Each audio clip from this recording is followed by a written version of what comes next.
پرانے زمانے کی بات ہے، ایک نیک اور شریف بادشاہ اپنی ریاست پر حکومت کرتا تھا۔ وہ دل کا برا نہیں تھا، رعایا کی بھلائی چاہتا تھا، لیکن ایک کمی تھی، وہ زیادہ ذہین نہیں تھا۔ ہر بڑا فیصلہ کرنے کے لیے وہ اپنے درباریوں اور مشیروں پر انحصار کرتا تھا، لیکن افسوس اس کے مشورے اکثر کھوکھلے نکلتے اور ملک کی ترقی ویسے نہ ہو پاتی جیسے بادشاہ چاہتا تھا۔ یہ بات بادشاہ کے دل کو اکثر بے چین رکھتی۔ ایک دن بادشاہ نے اپنے درباریوں کے ساتھ جنگل میں سیر کا فیصلہ کیا تاکہ قدرت کے بیچ میں اس کو کچھ سکون محسوس ہو، شاید کوئی جواب مل سکے۔ جنگل کی تازہ ہوا اور سرسبز درختوں نے بادشاہ کا دل ہلکا کر دیا، لیکن واپسی پر ایک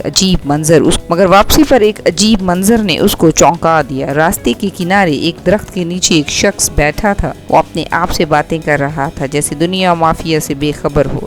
دور سے وہ پاگل معلوم ہو رہا تھا، لیکن قریب آ کر اس کے الفاظ میں ایک عجیب کشش تھی۔ بادشاہ نے رک کر اس سے پوچھا، اے نوجوان، تو پاگل ہو جو یوں اپنے آپ سے باتیں کر رہے ہو؟ وہ شخص مسکرایا اور بولا، پاگل تو تم ہو اور تمہارے درباری، میں بالکل ٹھیک ہوں۔ میں چاہتا ہوں کہ یہ جنگل کاٹ کر یہاں عظیم محلات بنائے جائیں اور ان محلات کا بادشاہ میں خود بنوں۔ اس کی بات میں ایک عجیب اعتماد اور دلیری تھی جو کسی عام دیوانے میں نہیں ہو سکتی تھی۔ بادشاہ اور اس کے درباری حیرت میں پڑ گئے، کچھ سوچنے لگے کہ یہ پاگل ہے یا غیر معمولی ذہانت کا مالک۔ درباریوں کے دلوں میں فوراً لالچ اور حسد جاگا۔ ایک بولا، مہاراج، یہ آدمی خطرناک ہے، اگر اس نے حقیقت میں بادشاہت کا دعویٰ کر دیا تو ہماری حیثیت ختم ہو جائے گی۔ دوسرا بولا، نہیں، یہ آدھا پاگل ہے، لیکن اسے محل لے چلتے ہیں، اگر کارآمد نکلا تو ٹھیک ہے، ورنہ بعد میں چھوڑ دیں گے۔ بادشاہ نے مشورہ مان لیا اور آدمی کو اپنے ساتھ لے جانے لگے، مگر راستے میں وہ شخص اچانک گھوڑا موڑ کر بھاگنے لگا۔ بادشاہ اور سپاہیوں نے فوراً اس کا پیچھا کیا اور قابو میں کر لیا۔ آخرکار اسے زبردستی محل لے آئے۔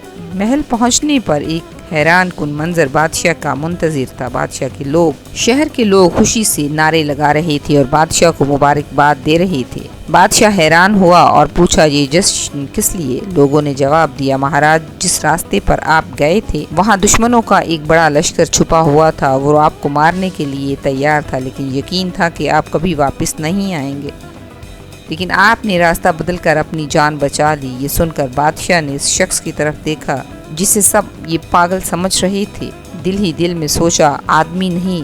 بادشاہ نے فوراً اعلان کیا، آج سے یہ شخص میرے ساتھ رہے گا، اس کے لیے دربار میں خاص کرسی کا انتظام کیا جائے۔ یہ سن کر درباریوں کے چہرے سیاہ پڑ گئے۔ صدیوں سے وہی لوگ بادشاہ کے قریب بیٹھنے کے عادی تھے، اب ایک اجنبی جو بھی پاگل سمجھا جاتا تھا اس کی جگہ لے گا۔ ان کے دلوں میں حسد اور نفرت کی آگ بھڑک اٹھی۔ پاگل شخص کرسی پر فخر سے بیٹھ گیا اور بولا، بادشاہ وہی ہوتا ہے جو دوسروں سے مختلف سوچتا ہے، باقی سب تو غلام ہی رہتے ہیں۔ اس دن کے بعد محل میں ایک نئی کشیدگی شروع ہو گئی۔ درباری سازشوں میں لگ گئے اور بادشاہ نے پہلی بار محسوس کیا کہ اصل دشمن باہر سے نہیں اندر سے ہوتے ہیں۔ بادشاہ کے حکم پر پاگل شخص کو دربار میں خاص کرسی پر بٹھایا گیا۔ وہ خاموش مگر پر اعتماد انداز میں سب کو دیکھ رہا تھا۔ درباریوں کے چہرے جل رہے تھے، جنہیں برسوں کی خدمت کے بعد بادشاہ کے قریب بیٹھنے کا موقع ملا تھا۔ آج ایک اجنبی ان سے آگے نکل گیا۔ رات ہوتے ہی سازشوں کی محفل شروع ہوئی۔ ایک درباری نے کہا، یہ شخص ہم سب کے لیے خطرہ ہے، اگر بادشاہ نے اس کی باتیں سن لی تو ہماری اہمیت ختم ہو جائے گی۔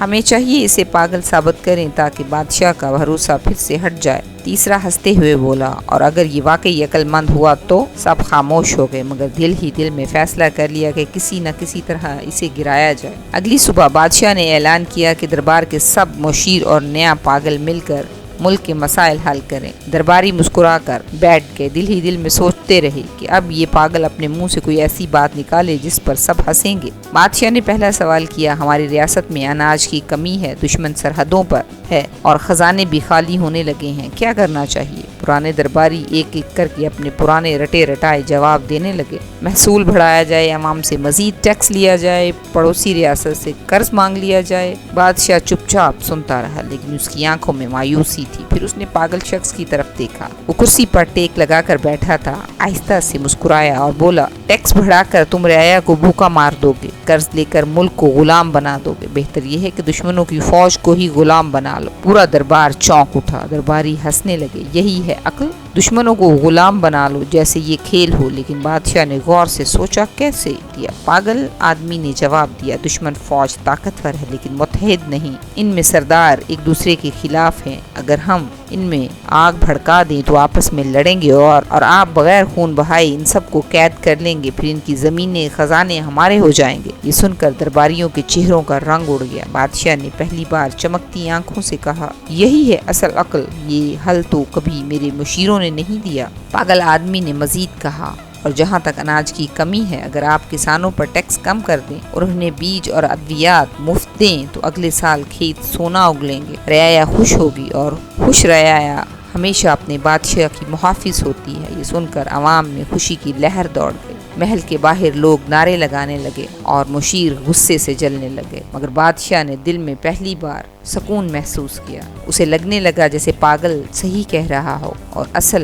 وہی اصل میں ریاست کا سب سے عقل مند انسان ہے۔ نئے مشیر کی باتوں سے ریاست میں تبدیلی آنے لگی، رعایا خوش تھی، دشمن آپس میں لڑنے لگے اور خزانے بھرنے لگے۔ بادشاہ ہر دن زیادہ مطمئن ہو رہا تھا، لیکن درباریوں کے درمیان دلوں میں آگ لگی ہوئی تھی۔ وہ جو صدیوں سے بادشاہ کے کانوں میں زہر گھول کر اپنی جیبیں بھرتے تھے، آج ایک اجنبی کی وجہ سے دھکے کھا رہے تھے۔ ایک رات سب درباری خفیہ کمرے میں جمع ہوئے، سب کے چہرے سیاہ تھے۔ ایک نے کہا، اگر یہ پاگل زیادہ دن رہا تو ہماری نسلیں بھی غلام ہو جائیں گی۔ دوسرے نے زہر آلود لہجے میں کہا، اسے ختم کر دو۔ تیسرے نے منصوبہ بنایا، کل بادشاہ کے سامنے ہم اسے رسوا کر دیں گے، ایسا سوال کریں گے جس کا کوئی جواب نہ دے سکے، پھر سب کو یقین ہو جائے گا کہ یہ صرف پاگل ہے۔ اگلی صبح دربار لگا، درباریوں نے بادشاہ سے اجازت مانگی کہ وہ نئے مشیر سے کچھ سوال کرنا چاہتے ہیں۔ بادشاہ مسکرایا اور اجازت دے دی۔ پہلا درباری کھڑا ہوا اور بولا، اے نئے مشیر، اگر دشمن ہم پر رات کے اندھیرے میں حملہ کر دے تو ہم کیسے بچیں؟ مشیر نے مسکرا کر جواب دیا، اندھیرے میں دیکھنے کے لیے آنکھیں نہیں کان چاہیے۔ پہرے دار کو حکم دو کہ اندھیرے میں دیکھنے کے بجائے سنے، گھوڑوں کی ٹاپ، ہتھیاروں کی کھنک، سب اندھیرے میں زیادہ سنائی دیتا ہے۔ پورا دربار ساکت ہو گیا۔ یہ جواب کسی نے سوچا بھی نہ تھا۔ دوسرا درباری اٹھا، پسینہ صاف کرتے ہوئے بولا، اگر قحط پڑ جائے بارش نہ ہو تو کھیت کیسے اگیں گے؟ مشیر نے ہلکی ہنسی کے ساتھ کہا، زمین کو آسمان پر چھوڑ دو گے تو قحط پڑے گا، کنویں کھودو، تالاب بناؤ اور بارش کا پانی ذخیرہ کرو، بارش نہ بھی ہو تو پانی کے ذخیرے سے کھیت سرسبز رہیں گے۔ عوام نے تالیاں بجاتی، درباری ایک دوسرے کا منہ دیکھنے لگے۔ اب تیسرا درباری کھڑا ہوا، سب سے چالاک تھا۔ اس نے طنزیہ انداز میں کہا، اگر آپ اتنے ہی عقل مند ہو تو بتائیں سب سے خطرناک دشمن کون ہے، باہر کا یا اندر کا؟ یہ سن کر پورا دربار خاموش ہو گیا۔ بادشاہ بھی غور سے دیکھنے لگا۔ پاگل مشیر آہستہ سے مسکرایا اور بولا، سب سے خطرناک دشمن وہ ہے جو تاج کے قریب بیٹھا ہو مگر دل میں حسد اور غداری چھپا کر بیٹھا ہو۔ باہر کے دشمن کو ہرانا آسان ہے مگر اندر کے دشمن دیمک کی طرح اسے سلطنت کو کھا جاتے ہیں۔ یہ سنتے ہی بادشاہ چونک گیا۔ اس نے درباریوں کی طرف دیکھا، سب کے چہرے زرد تھے۔ عوام نے خوشی سے نعرے لگائے۔ بادشاہ نے فوراً اعلان کیا، آج یہ درباری ریاست کے ساتھ مخلص نہیں، ان کی کرسی چھین لی جائے، میرے ساتھ صرف وہ رہے گا جو رعایا اور سلطنت کی بھلائی چاہے گا۔ پاگل مشیر نے مسکرا کر سر جھکا دیا۔ درباریوں کی سازش ایک بار پھر الٹ پڑ گئی۔ پاگل مشیر کی عقل اور دانائی نے عوام کے دل جیت لیے تھے، لیکن درباریوں کے دل میں زہر مزید بڑھ گیا۔ اب وہ جانتے تھے کہ مشیر کو صرف سوالوں سے نہیں گرایا جا سکتا، اس کے باوجود وہ ان کو ختم کرنا چاہتے تھے۔ ایک رات خفیہ محفل لگی۔ ایک درباری غصے سے بولا، ہماری عزتیں ختم ہو گئی، اب صرف ایک ہی راستہ ہے، اسے مار ڈالو۔ دوسرے نے کہا، کل شکار کے بہانے اسے جنگل لے جائیں گے، وہاں کوئی گواہ نہ ہوگا، اسے ختم کرنا آسان ہے۔ سب نے سر ہلا دیا۔ اگلے دن بادشاہ کو شکار کی دعوت دی گئی اور مشیر کو بھی ساتھ لے جایا گیا۔ منصوبہ یہ تھا کہ جیسے ہی موقع ملے اسے تیر سے مار دیا جائے، مگر مشیر شاید سب کچھ پہلے ہی جانتا تھا۔ جیسے ہی وہ جنگل میں پہنچے، اس نے بادشاہ کے کان میں آہستہ سے کہا، مہاراج، آپ کے درباری آپ کو نہیں، مجھے شکار بنانا چاہتے ہیں۔ بادشاہ چونک گیا، مگر مشیر نے مسکرا کر کہا، خاموش رہیں اور دیکھیں۔ کچھ ہی دیر بعد ایک درباری نے کمان اٹھائی اور جھوٹے بہانے سے ہرن کی طرف نشانہ لگانے لگا، مگر تیر سیدھا مشیر کی طرف چھوڑ دیا۔ اسی لمحے مشیر ایک طرف ہٹ گیا اور تیر سیدھا درخت میں جا لگا۔ بادشاہ نے سب کچھ اپنی آنکھوں سے دیکھ لیا۔ غصے سے اس کی آواز گونجی، غدارو، تم نے میرا بھروسہ توڑنے کی کوشش کی ہے۔ سپاہیوں نے آگے بڑھ کر سب درباریوں کو پکڑ لیا۔ عوام کو خبر ہوئی تو پورے شہر میں نعرے گونجنے لگے، غداروں کو سزا دی جائے۔ بادشاہ نے فیصلہ سنایا، جو اپنے ملک اور بادشاہ کے ساتھ وفادار نہیں وہ اس دربار کے لائق نہیں۔ آج سے ان سب غداروں کی کرسی چھین لی جائے اور انہیں جلا وطن کر دیا جائے۔ یوں وہی درباری جو نسل در نسل اقتدار کے مزے لے رہے تھے، محل سے نکال دیا گیا۔